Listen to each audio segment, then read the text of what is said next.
이탄희 위원님 질의해 주시기 바랍니다. 예, 후보자님, 제가 좀 다소 철학적일 수 있는 질문을 한번 드려볼게요. 네. 다양성이라고 하는 것과 사회 통합이라고 하는 것 두 가지 가치가 있는데 둘의 관계에 대해서 혹시 고민해 보신 적 있으세요? 제가 조금 질문에 대한 부연 설명을 해볼게요. 네. 후보자님도 서면 답변에서 여러 차례 헌법재판소 인적 구성의 다양성이 중요하다 말씀을 주셨고, 동시에 헌법재판소는 사회 통합을 하는 역할을 해야 된다 말씀을 주셨어요. 네. 다양성, 그런데 사회 통합 두 가지 관계가 어떻게 될까요? 이제 말씀해 주신 그 논지를 생각해 보면 사회 통합이라는 것이 어떤 한쪽의 의견을 상대방에게 강요하는 것으로서는 진정한 사회 통합은 이루어질 수 없고, 다양한 가치가 충돌하는 사회인 것은 당연한 것이니까 그 가치가 자연스럽게 표출될 수 있는 실질적인 환경을 조성하고, 그 환경 속에서 그 다양한 가치 사이에 대화와 타협, 양보를 통해서 사회적 공감대를 이끌어냄으로써 사회 통합은 가능하다고 생각합니다. 좋은 답변인 것 같습니다. 제가 좀 다르게 질문해 볼게요. 국회를 예를 들어서 네, 국회의 인적 구성이 다양해지면요, 네. 사회 갈등 지수가 올라갈까요, 내려갈까요?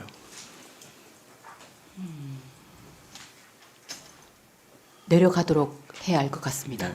실질적인 연구 결과들이 많이 있습니다. 네. 내려갑니다. 네, 대통령제 국가 두세 개를 같이 비교한 연구 결과도 있어요. 네, 결선 투표제가 있는 나라와 있지 않은 나라. 네, 결선 투표제가 있다는 것은 온건한 다당제가 가능하다는 거죠. 다당제를 하고 결선 투표에서 1, 2등 후보가 남으면 1, 2등 후보를 중심으로 해서 나머지 후보들이 연합을 하고, 네, 그래서 연정을 꾸려서 네, 대화와 타협의 정치를 하는 나라, 네, 그렇지 않은 결선 투표제가 없는 나라, 네, 두 나라의 사회 갈등 지수를 비교한 연구들이 많이 있습니다. 네, 결선 투표제에 있는 나라들이 사회 갈등 지수가 낮습니다. 심지어 결선 투표제 없다가 도입을 한 이후에 갈등 지수가 낮아지는 그런 동적인 움직임이 확인되는 나라들도 있어요. 네. 알고 계십니까? 지금 처음 들었습니다. 그러면 조금 더 관심 있으실 헌법재판소로 가볼게요. 네, 헌법재판소의 인적 구성이 다양해지면 네. 그 재판 결과에 대한 승복도가 올라갈까요, 낮아질까요? 올라가지 않을까 싶습니다. 네, 상식적으로 그렇겠죠. 네, 풀어서 좀 설명해 보면 어떨까요?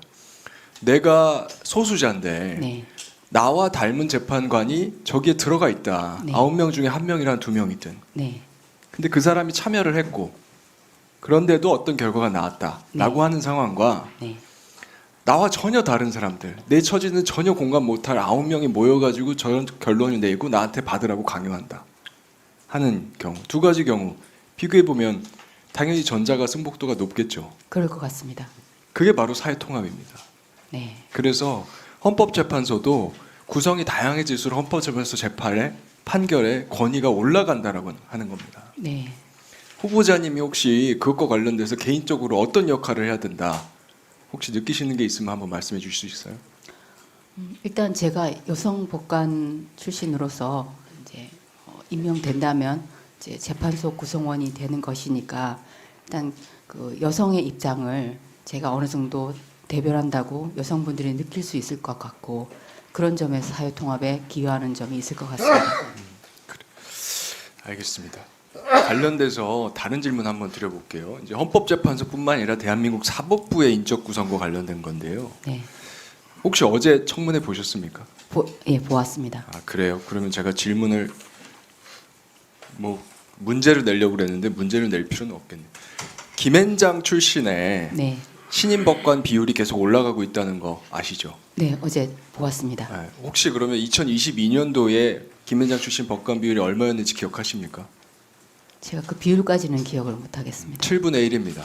아, 2019년도에 6%였는데요. 2020년 7%, 2021년 12%, 작년에는 14%가 됐습니다. 네, 혹시 강남 3구에 거주하고 있는 판사 비율이 신임 판사 중에서 얼마나 되는지 알고 계십니까? 그것도 어제 말씀하셨는데 제가 수치를 잊어버렸습니다. 네. 2021년 기준으로 31%입니다. 그것도 10년 전에 비해서 거의 2배 가까이 뛰었습니다. 네, 7대 로펌 출신의 신임법관 비율 이것도 혹시 기억하십니까? 네, 상당히 높았던 것으로 기억합니다. 그것도 2022년 기준으로 37%. 이거 불과 2년 전에는 21%였습니다. 네. 이런 상황에 대해서 저는 굉장히 우려를 합니다. 그러니까 사법부의 구성이 기존보다 다양성 지수가 낮아져 가고 있습니다. 그거에 대한 원인은 뭐 여러 가지 있을 수 있겠지만 네. 이렇게 구성 다양성 지수가 낮아지면 재판의 권위가 어떻게 될까요? 예, 아무래도 공감 정도가 떨어질 수 있을 것 같습니다. 이 다양성을 좀 증진시키기 위한 제도적인 혁신 필요하지 않겠습니까? 그 부분을 예, 고려가 필요하다는 생각이 듭니다. 그 서면 답변서 중에서요. 네. 이런 부분이 있습니다. 이게 121페이지인데 제가 읽어드릴게요. 네. 헌법재판소 인적 구성의 다양성은 성별, 출신, 경력 자체가 아니라 가치관이나 철학을 다양하게 구성하는 데 핵심이 있다고 생각한다. 이런 부분이 있는데 네. 이게 혹시 후보자님 개인의 답변이십니까? 아니면 기관의 답변입니까? 좀 제가 일부러 이렇게 묻는 취지가 있어요. 다양성을 강조하시면서도 성별, 출신, 경력이 아니라 가치관, 철학이 중요하다. 어떤 이제 그 이야기를 쓴 것은 어떤 기계적인 다양성을 지향해서는 안 된다. 물론 이제 제가 여성 법관이니까 모순되잖아요, 약간. 여성의 입장을 반영할 수도 있는데 그것만으로 모든 다양화를 끝낼 수는 없다는 취지로. 추가로 더 있어야 된다는 거겠죠. 네. 성별, 출신, 경력이 다양할 필요가 없다라는 이야기. 그런 건 절대 아닙니다. 그렇죠. 네. 네. 상상력도 물론 중요하지만 상상력보다는 경험이 더 강합니다. 그렇죠.